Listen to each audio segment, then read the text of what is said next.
I was standing in my kitchen in my slippers, still holding my coffee, when I realized Caleb had been gone nearly 3 hours. He had taken my car the way he sometimes did when his truck was giving him trouble. Easy, familiar, a quick explanation and a wave from the door. He said he had a few errands. Pharmacy, maybe the bank, possibly the grocery store. 3 hours is not a short errand. 3 hours is a decision. I set my coffee down and picked up my phone. My insurance agent had convinced me to install a mileage tracking app the year before. It lowered my rate, and I had promptly forgotten it existed. I opened it now, typed in my PIN, and waited for the map to load. The route history appeared on the screen in a thin blue line. Pharmacy. Yes, there it was. A 12-minute stop.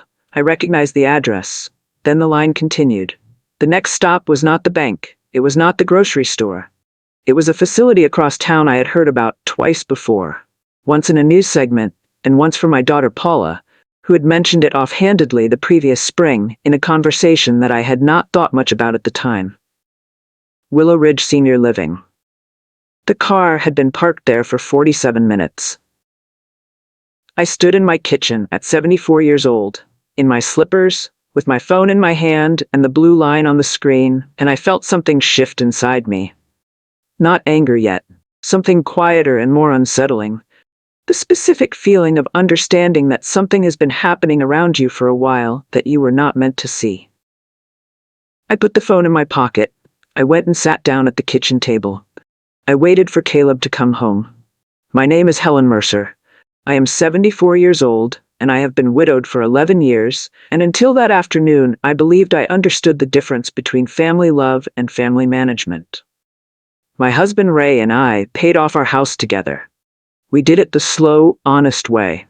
One extra payment at a time across 30 years, until the day we sat at the kitchen table and burned the final mortgage statement because Ray said that was the proper way to mark a thing like that. I had lived in that house ever since. I knew every creak in the floor and every draft in the winter and the way the back garden smelled after rain. I had a life. A full, functioning, independent life. I helped Paula when things were tight. Groceries, a utility bill, the quiet support mothers give. I let Caleb use my car when his truck was in the shop. I told myself this was normal, that being useful was what families did for each other, even if I was the one who did most of the flowing. I had not admitted to myself, until I saw that address on my phone, that the arrangement had a direction to it. They were not helping me. I was helping them. And somewhere along the way, someone had decided that my help was not enough. That what they actually needed was access to the larger thing underneath it. I sat at the kitchen table and waited, and I thought about Paula's voice the spring before when she had mentioned Willow Ridge. She had said it almost in passing. The way you mention a dentist you heard was good. Not urgent. Just informational, planting something small and noting where it landed. I had not felt managed then. I felt it now, clearly and completely, sitting in my own kitchen in my slippers. Caleb came through the door carrying one prescription bag and a loaf of bread. He came in smiling, the particular bright smile of someone who has prepared a version of themselves in advance. In the car, on the way back, during the 47 minutes they were somewhere they were not supposed to be.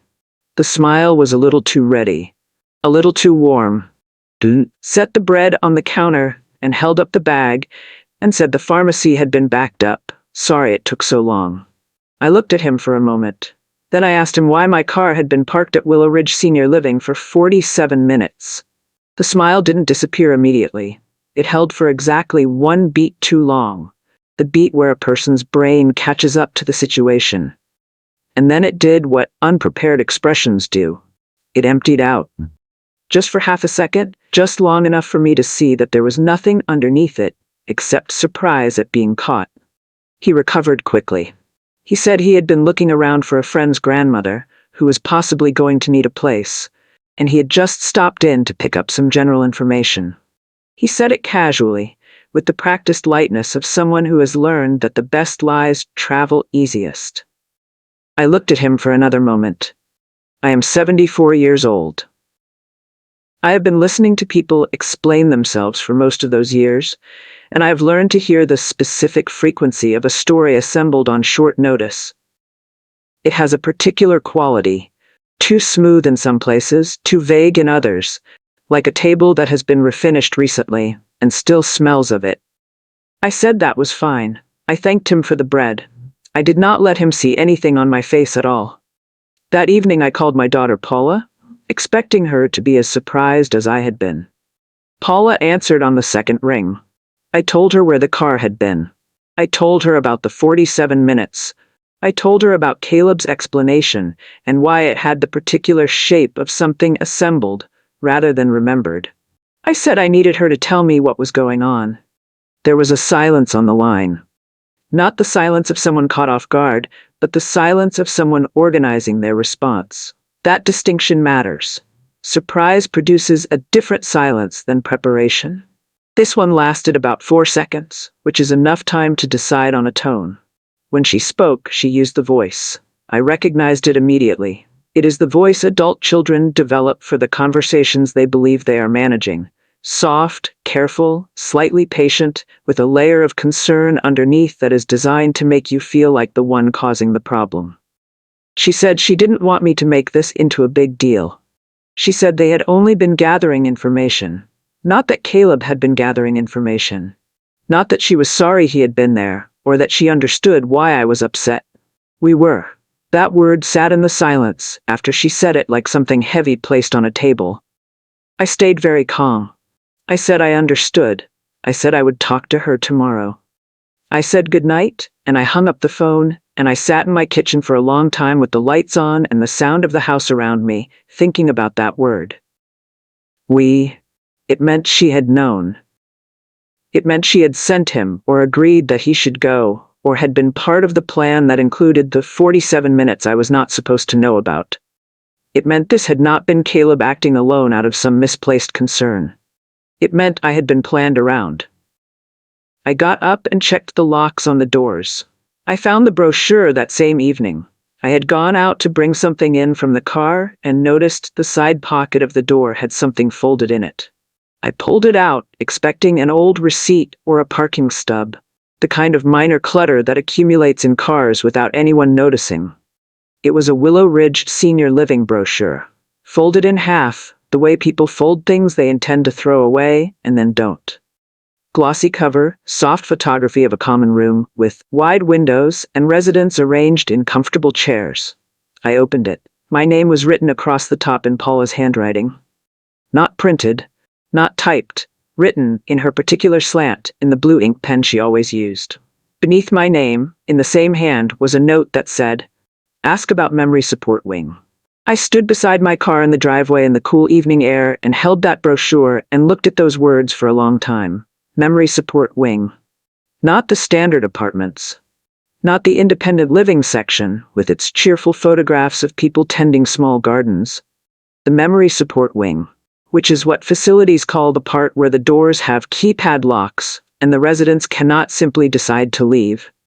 They had not just been gathering information about senior living options. They had been specifically gathering information about the part of a facility designed for people who could no longer be trusted to manage their own lives. And they had written my name at the top. I folded the brochure back along its original crease and brought it inside and added it to the small pile that was beginning to form on my dresser. The mileage app screenshots, the brochure, the note in Paula's handwriting. I was not panicking, but I was paying very close attention now. The next morning, Paula came over with coffee. She brought it in a travel carrier from the place I liked, which told me she had thought about this visit in advance and had decided that starting with something I enjoyed was the right approach. She was pleasant and warm, and she sat across from me at the kitchen table, and she talked about the house. She talked about it the way people talk about something they have already decided about, describing the conclusion as concern, wrapping the plan in the language of worry. She said the stairs must be difficult. She said Caleb had mentioned I'd had trouble getting out to the garden this fall, which was both true and a thing I had never described as trouble. She said driving after dark was risky at my age. All of these things were said gently, one after the other, building towards something. Then she said it. She said it would be so much easier for everyone once the house was sold and things were simplified. I kept my face completely still. Once the house was sold, not if I decided to sell, not as a possibility I might someday consider. Once, the way people speak about future events they have already decided are going to happen, and are now only waiting for the paperwork to catch up. She was not talking about my comfort.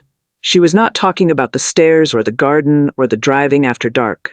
Those were the doors she had used to enter the room, but the room itself was about something else entirely. It was about assets, about a house that was paid off and valuable, about what that house would become if it left my name. I thanked her for the coffee. I said I would think about everything she said. She left looking satisfied, which told me she had misread my stillness as agreement. I had used the attorney Ray trusted for nearly 20 years. His office on Barton Street was small and well organized, the kind of place where files are in proper order and time is not wasted. I drove there the next morning, with the brochure, the mileage screenshots, and a knot in my chest that had been sitting there since I found my name written above the words Memory Support Wing. He listened without interrupting. He asked 2 careful questions while I spoke. One about the full timeline of events, and one about Caleb's regular access to my car. One about the timeline and one about Caleb's access to my car. When I finished, he asked a third. Had I signed anything recently that Paula or Caleb had hurried me through? Anything where the signature lines had been located before I was handed the pen? I sat back in the chair and let the question land. About 6 weeks earlier, after Sunday church, Caleb had come by carrying a small stack of papers. Insurance update forms, he said. Routine. My agent had asked him to pass them along since he was stopping by anyway. He had flipped to the signature lines while talking about something else entirely, and I had signed where he pointed because I trusted him, and because nothing about the moment had seemed alarming. I told the attorney about that afternoon. He made a note and said he would need to see those documents. 2 days later, he called. One form buried in the middle of that stack had not been an insurance update at all. It was a release form authorizing Caleb to receive information about my property and financial accounts. I had signed it in my church clothes, at my own kitchen table, while discussing the weather with someone I trusted completely. He told me what we would do next. I drove home with my hands steady on the wheel, and the attorney's words organized in my head, solid as items on a list. When I got home from the attorney's office, my neighbor Marlene was watching from her porch. Marlene and I had been neighbors for 16 years. She was sharp and direct, and she did not make small talk about large things, which is one of the reasons I trusted her. She waved me over with the particular purposefulness of someone who has been waiting to say something and has finally seen the right moment arrive. She asked me, without preamble, whether I was moving. I said I was not. I asked her why she wanted to know. She told me, carefully and with the slightly apologetic tone of someone delivering news they wish was different, that she had seen Paula and Caleb 3 days ago, a Tuesday when I was at my quilting group, arriving at my house with a woman she didn't recognize. The woman had a notepad. She had gone through most of the rooms on the main floor, walking slowly. She had spent noticeable time in the kitchen and the back bedroom and had measured the width of the front hallway with a tape she had brought herself. Marlene said Paula had told her I was downsizing, that I had made the decision quietly and did not want a fuss made about it yet. I stood on the sidewalk between our houses and let that information settle. They had brought a stranger into my home while I was out. They had told my neighbor I had already decided to leave. They had presented a future as accomplished that had not yet happened, in the confident way of people who believe the outcome is already arranged and are simply moving through the remaining steps. I thanked Marlene for telling me. I asked her to say nothing to Paula about the fact that we had spoken. She patted my arm and said she had already figured out that was the right call. She said it simply, without drama, the way she said most things. The realtor's card was on my entry table when I walked inside.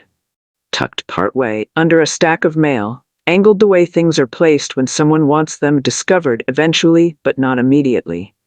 A careful hide that needed a plausible reason to appear. I picked it up. The name on the card was Brenda Forsyth, with an office I recognized from yard signs around the neighborhood. I called the number. She answered cheerfully and thanked me for reaching out about the pre-list consultation. She said she was glad I had called directly and mentioned pricing comparables she had already pulled for my area. I let her finish speaking. Then I told her that no one had my permission to discuss selling my pert home and that whatever information she had received about my property or timeline had been provided without my knowledge. The cheerfulness stopped. After a pause, she apologized for any misunderstanding. She said Paula had been very clear the situation was time-sensitive. She had been told I was planning to transition quickly and had mentally committed to the move. Then she told me the rest. Paula had given her detailed room measurements, an estimate of what I planned to leave behind, and a specific story, that I had become overwhelmed managing the property alone and was eager for a clean handoff. She had said it without hesitation, as though she had rehearsed it and believed it held up. They had constructed a complete version of me to show the realtor, a version who had already stopped fighting for the life she had built, a version who had quietly, sensibly, finally given in. I thanked Brenda Forsyth calmly and ended the call. I sat at my kitchen table for a few minutes with the phone still in my hand, looking at nothing in particular. Then I took out a pen and wrote down every detail of that conversation while it was still exact in my memory, and added the card and my notes to the pile on the dresser upstairs. I told Caleb what I had found out. I did it plainly and without drama, because plain speech either produces honesty or reveals the lack of it, and both outcomes are useful information. I told him about the realtor. I told him what she said Paula had told her. I told him about the release form buried in the after-church insurance stack. He did not apologize. He did not look embarrassed or ashamed or caught. He rolled his eyes. It was a gesture so casually dismissive that it took me a moment to absorb it fully. Not because it was subtle, but because I had not seen that particular expression aimed at me in many years, and had apparently underestimated how completely it had been waiting there. He said I was overreacting. He said they were only trying to plan ahead, responsibly and practically, before I forced everyone into a crisis situation later on. I let those words sit in the air between us. He had used my car without permission. He had toured a memory care facility on my behalf without telling me. He had led a stranger with a measuring tape to my home. He had guided my hand to a signature on a document he deliberately did not explain. And somehow, in the logic he was presenting, the crisis I represented was the one where I had noticed. He talked for a few more minutes about how much easier things would be if I could simply trust that they had my best interests at heart. He said it with the patient tone of a person who has decided the other person is the problem. He left looking put upon, as if I had inconvenienced his afternoon. I watched his car pull away from the curb. Then I went inside, sat down at my own kitchen table in my own house, and wrote down everything he had said, word for word, with the time and the date written beside it. That night, after the house went quiet, I sat at the kitchen table and went back through the last several months. Not the dramatic moments, the small ones. Paula asking whether my will was current, framed as a casual lunch topic, the kind of thing sensible adults simply discuss. Caleb volunteering to sort my mail on his visits, cheerful and apparently helpful. My daughter suggesting I add her name to one more account, just one, only as a convenience in case I became temporarily unable to manage my own affairs. She had made that particular request twice, with slightly different wording each time, as if testing whether a different approach would produce a different answer. I had said no to both requests. I had thought of myself as simply declining something practical, something I did not need, the way you wave off an offer of help when your hands are full. What I had not understood was that each request had been designed to move a piece, a permission, a piece of access, a door left open a few inches wider than it had been before. There was no dramatic break in the pattern. No single shocking moment I could point to and say, there, that is where it started. It had started everywhere at once, slowly, over many months, in the small, ordinary spaces of a family relationship. They had been building it across many months from small, individually reasonable-sounding pieces. Each one easy to explain as care. Each one moving something a little further in the direction they needed it to go. I had been inching toward an edge I had not been shown, one polite and easy-to-explain shove at a time, while I sat across from them at my own table and offered the most generous interpretation I could find for what I was seeing. I sat with that understanding at my own table for a long time, looking at the window and the dark outside it, before I finally got up and turned off the light. The next morning, I went to my bank and asked to speak with the branch manager directly. His name was Mr. Osei, and he was a careful, soft-spoken man who had handled my accounts for several years, and who had the particular quality of a person who takes his job seriously in ways that go beyond the job description. He brought me back to his office and closed the door. I asked him whether anyone had recently made inquiries about my accounts. He looked at me for a moment before answering. He said Paula had been in twice. The first visit had been about 2 months ago. She had asked general questions about how adding a family member to a checking account worked, what the process looked like, and what would be required to establish a point of contact arrangement for a parent who might become unable to manage their own finances. The second visit had been more specific. She had asked about my main checking account by name and had presented herself as my future contact, not a current one, but the person who would be handling things when the need arose. She had used the word confused to describe the condition she was anticipating for me, not a state I was currently in, but one she seemed to regard as a matter of time. She had framed it as responsible, forward planning. Mr. Osei said he had not changed anything on my accounts. He had thanked Paula for her concern and explained that any change required my direct participation and signature. I thanked him. I sat in the parking lot afterward for a few minutes before starting the car. My daughter had walked into my bank and used the possibility of my confusion as a credential. She had not waited for anything to actually be wrong. She had simply borrowed the idea of my future diminishment and tried to open a door with it. I went home and opened the safe. Ray had installed it himself in the bedroom closet, set into the rear wall so the seam was invisible from the door. He had been careful about it, as he was about most things that mattered. He measured twice and sourced the model himself and told no one the location except me. Inside were the deed, investment records, the life insurance policy, our trust documents, and an envelope. The envelope had my name on it in his handwriting. I had known the envelope was there for years without opening it, because opening it would mean acknowledging his absence in a way that I had not yet found a way to do with any grace. I opened it now, standing in the closet, with my back against the door. One page, written in his steady, unhurried hand after his first heart scare, the episode that turned out to be nothing but taught him clearly that nothing could become something without warning. The letter listed every important document, every account, every person he trusted. The attorney, the financial advisor, the neighbors worth calling, and at the very end, underlined twice in the same steady pen, never let guilt make decisions that fear would be ashamed of. I read that sentence 3 times. I sat on the bedroom floor and cried, not only for Ray, though certainly for Ray, but for the forethought of him. The quiet thoroughness of a man who had looked ahead and tried to leave me protected against exactly what was now happening. He had known. Not the specifics, but the shape of the risk, clearly enough to name it in writing. I wiped my face. I went to the desk. I spent the next 2 hours at the desk, making copies of everything, 1 page at a time, organized by category, until I had every document I might need in a form I could carry into any room, to any meeting, and put down on any table. Paula invited me to lunch at Harlow's Diner, which had been my favorite place for 20 years. She chose it deliberately. The booths are comfortable, the coffee is good, and familiar places that you have loved for a long time have a way of making it harder to keep your guard entirely up. She had been watching me for years.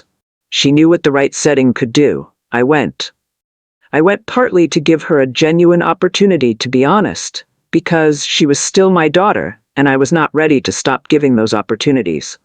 I also went because I wanted to see, with my own eyes, what she would do when she believed she was in a position of advantage, and I was simply a mother who had come around.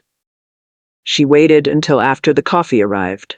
Then she slid a brochure across the table. A new one, The larger format Willow Ridge brochure with a floor plan folded inside. Several sections circled in green ink. Sticky notes in Paula's handwriting marked 2 pages. She had dated one of the notes, which told me she had been keeping a timeline of something, not worrying in general, but tracking something specific. She looked at me with patient, warm eyes and said, "Mom, you could make this so much easier on all of us. Not on me. Not comfortable for me.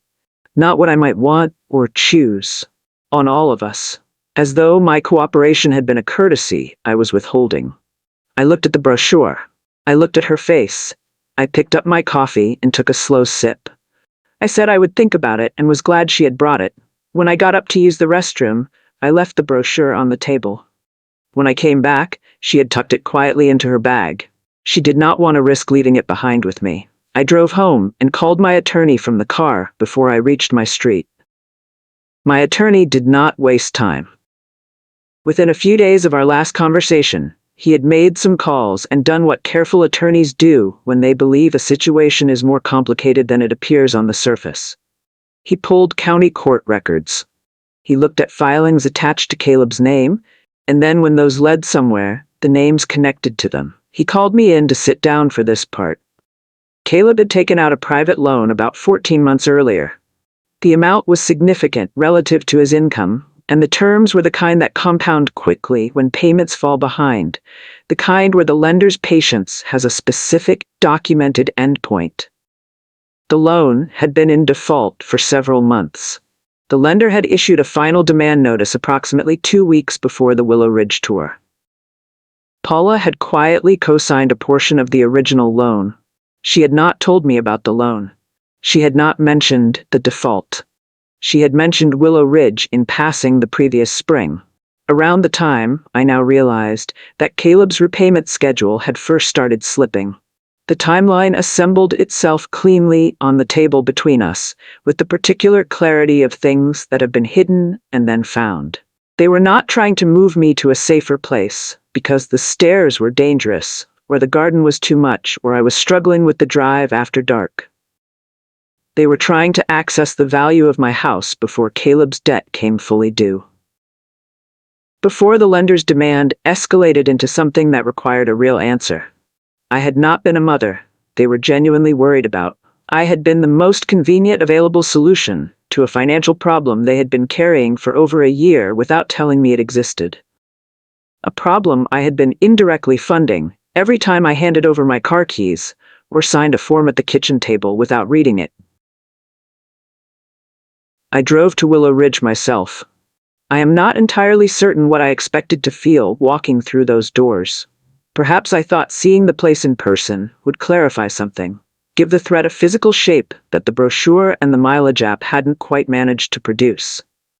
The woman at the front desk was warm and professional. She greeted me with the practiced ease of someone accustomed to families arriving in various states of emotion and handling them gently. She asked how she could help me. I gave her my name. I said I was Helen Mercer, and I was there regarding an inquiry that had apparently been made on my behalf without my knowledge.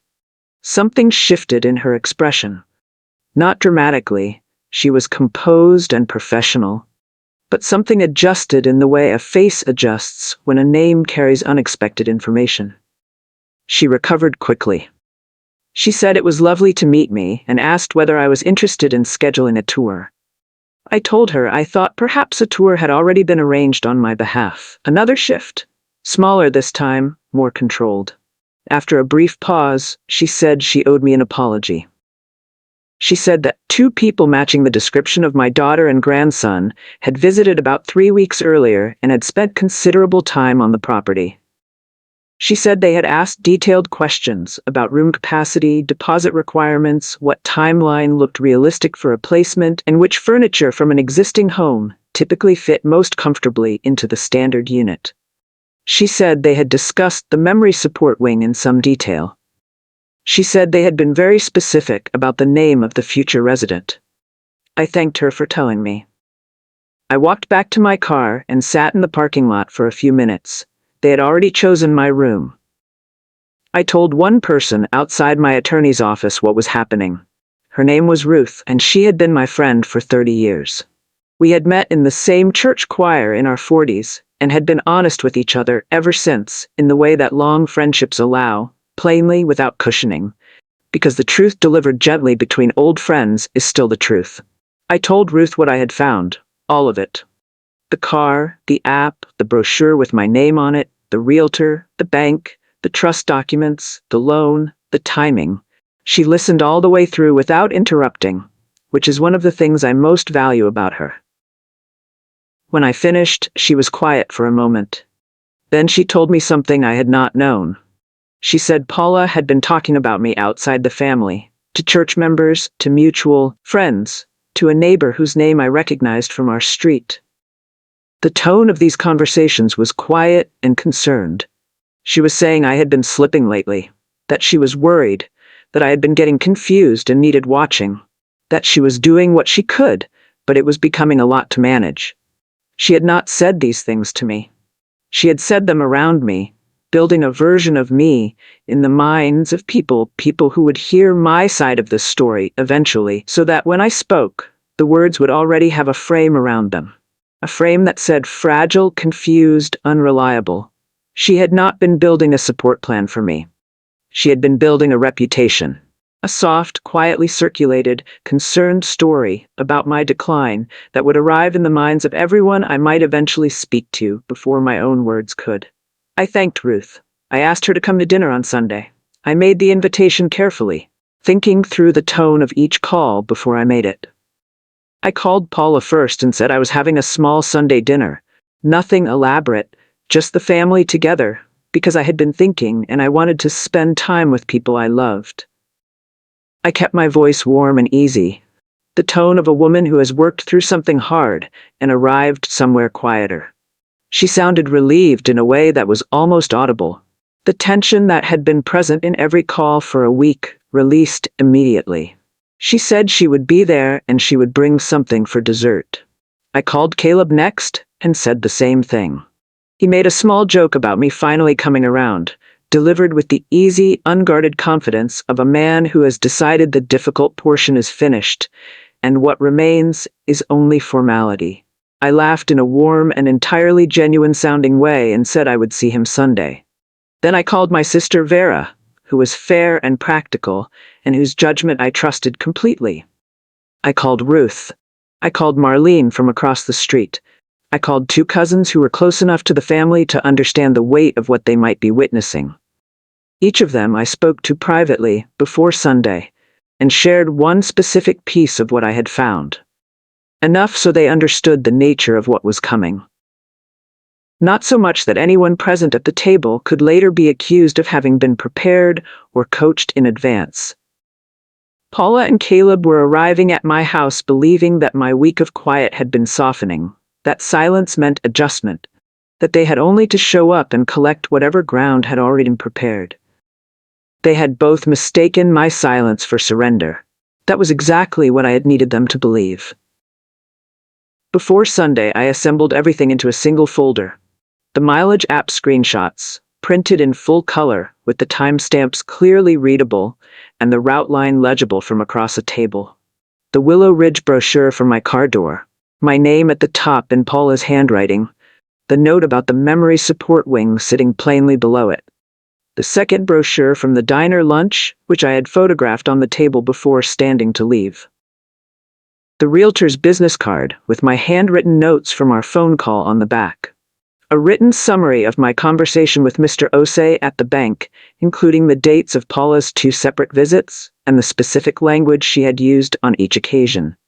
The county court record showing Caleb's private loan, the default notice, and Paula's partial guarantee listed beneath his name. And in a sealed envelope prepared by my attorney over the previous week, a formal revocation of the release form Caleb had guided me to sign in my church clothes at my own kitchen table. Updated property instructions replacing anything that had been quietly modified in my name without my full understanding. A binding notice, already filed and already on record, stating clearly and in language that could not be misread that no sale, no transfer, and no placement decision involving my property or my person could proceed without my direct, written, and witnessed approval. Behind the notice, the trust document itself. Every clause Ray and I had built together before his health declined. Built specifically to resist exactly the kind of incremental, reasonable-sounding pressure that had been applied to me across the previous year. I set the folder on the sideboard, face down, within reach when the moment came. I made the roast. I set the table with the good napkins. I put the winter branch centerpiece in the tall vase. Then I went to bed and slept soundly. Everything was ready. They arrived together, smiling, carrying a bakery pie from Elm Street. Paula kissed my cheek at the door and said the house smelled wonderful. She said it easily and warmly, with the unguarded ease of a person who believes the difficult portion is behind her, and what remains is simply the resumption of normal family life. She took off her coat and hung it herself, the way you do in a house where you feel entirely at home and entirely entitled to its comfort. Caleb came in behind her and offered immediately to help with the roast, which I accepted without hesitation. There is something clarifying about watching people who believe they have already won settle into your space. The shoulders come down, the managing of expression stops. They stop performing because they believe the audience no longer requires it. We ate. The food was good and warm, and the conversation was easy.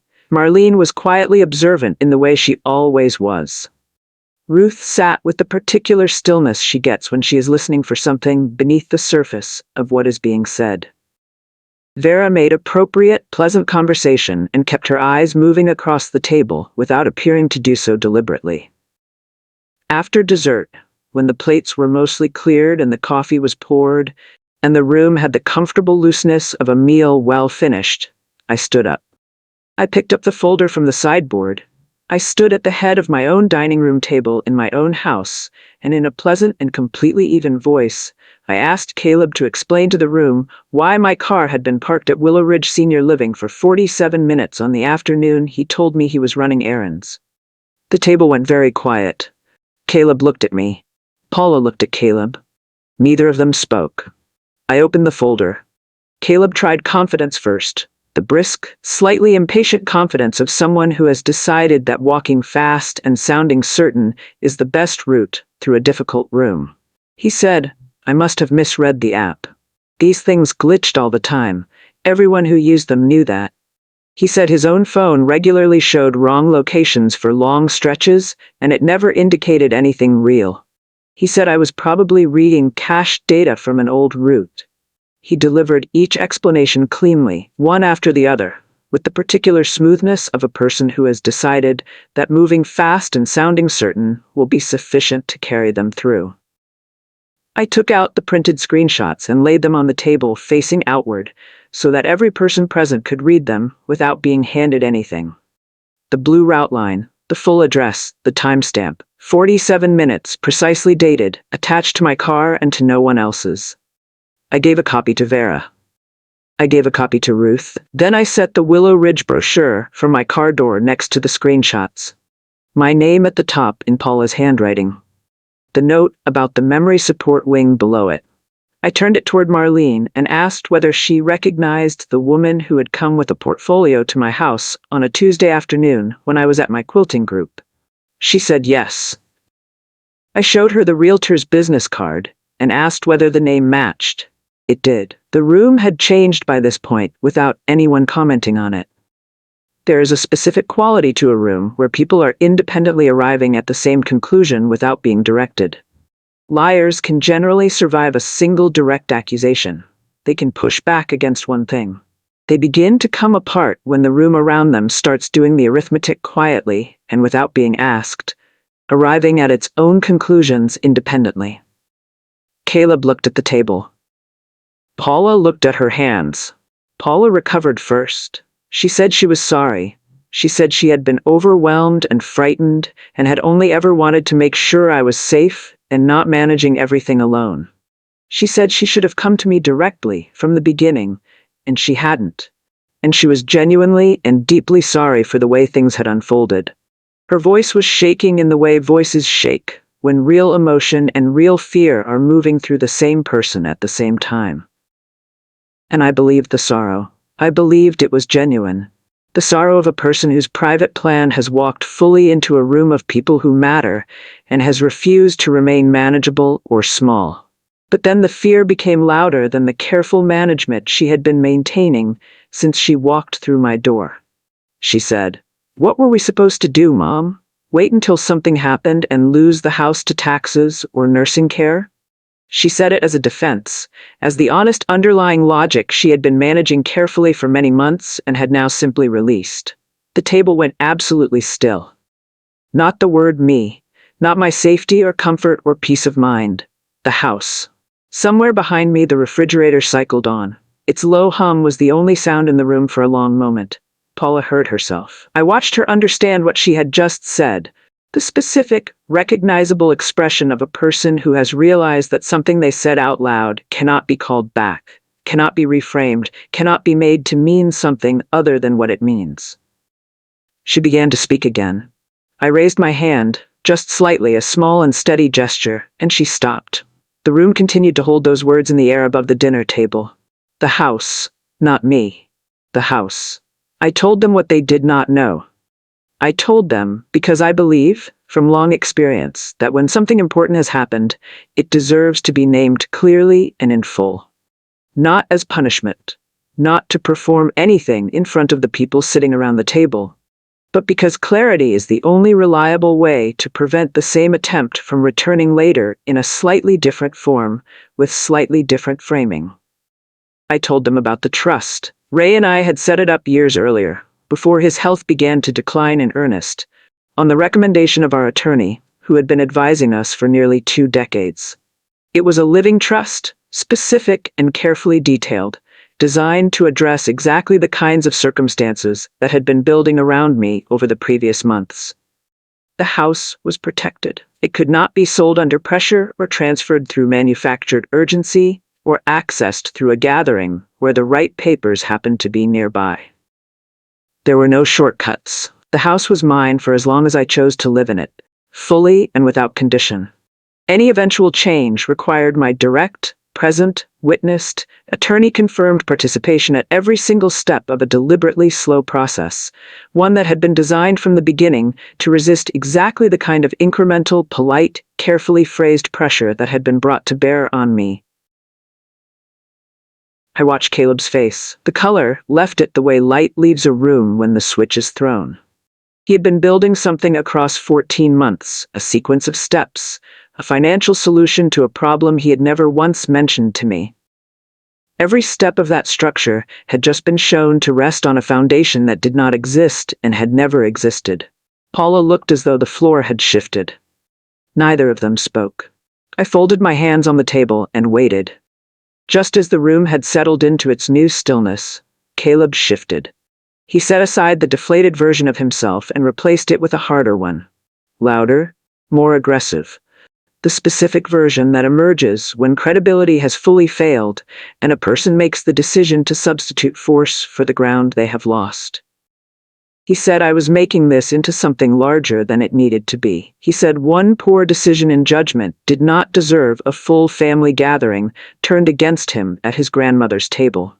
He said everything, every single step he and Paula had taken had come from a place of real and genuine concern for my well-being, and that treating concern like a crime, simply because it had been handled imperfectly, was unfair. I let him finish completely. Then I took out the final page from the folder, a single printed document, Caleb's private loan notice with his name at the top. Paula's partial guarantee listed below his. And at the bottom, the date of the lender's final demand notice. I set it on the table next to the mileage app screenshots. The final demand had been issued on a Thursday. The Willow Ridge tour had happened the following Monday. The room looked at both documents. The room looked at the dates, and did not need anyone to explain what those dates meant.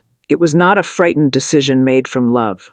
It was a sequence with a timeline, steps taken in a deliberate order across 14 months, aimed at accessing the value of my home before the lender's patience ran out, and Caleb had to produce an honest answer to a debt he had created entirely on his own.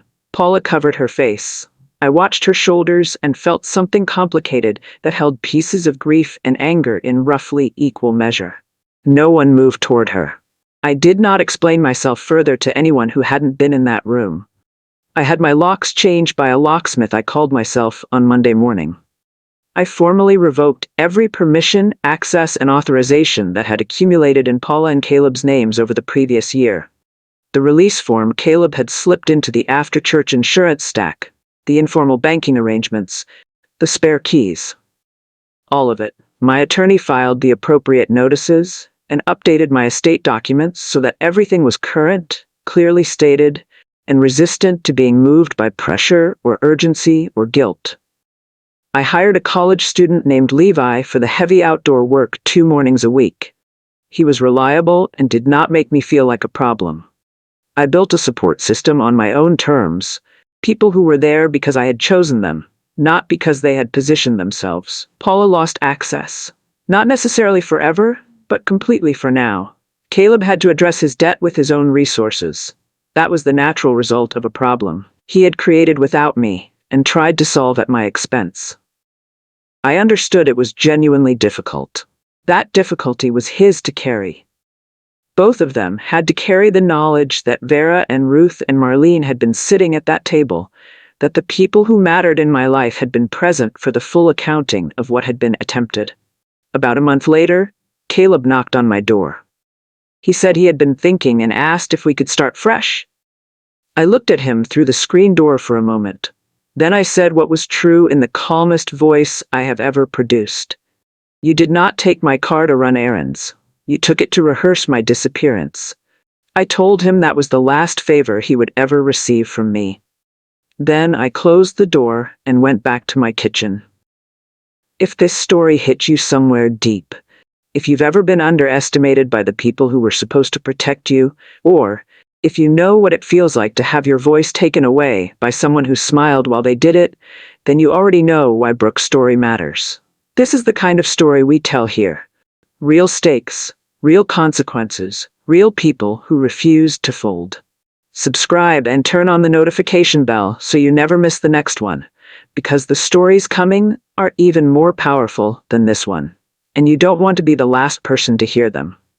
And before you go, drop a comment and tell me, where are you watching from? And what part of Brooke's story hit you the hardest? Share this with someone who needs to hear that staying quiet can be the most powerful move you make, and that the truth always finds its way to the surface, no matter how deep someone tries to bury it. We'll see you in the next one.